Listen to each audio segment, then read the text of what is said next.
দ্বিতীয় ফেজে যে পিয়ার এক্সটেনশন অর্থাৎ এই যে লাইনটি আছে, এই লাইনটিকে আরেকটু বড় করার কথা, সেই দুই পাশে কিন্তু পিয়ার এক্সটেনশন হওয়ার কথা।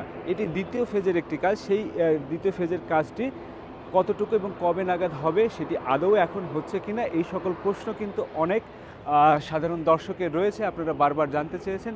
আসুন আপনাদেরকে সেই বিষয়টি একটু জানানোর চেষ্টা করি, কেন এই অংশটির কাজ এই মুহূর্তে সিভিল এভিয়েশন কর্তৃপক্ষ করতে পারছে না, সেটি আপনাদেরকে বোঝানোর চেষ্টা করি। এখানে যদি দেখি যে আমরা এখানে দেখতে পাচ্ছি যে এই যে সড়কের যে কাজগুলো, তৃতীয় টার্মিনালের সঙ্গে যে সংযোগ সড়কগুলো, যেগুলো দিয়ে তৃতীয় টার্মিনালে প্রবেশ করতে পারবেন এবং তৃতীয় টার্মিনাল থেকে বের হতে পারবেন, সেই সকল কাজগুলো কিন্তু সব শেষ পর্যায়ে চলে এসেছে। আমরা এখানে দেখছি যে গোল একটি চত্বর তৈরি করা হয়েছে এবং এখান থেকে ঢাকা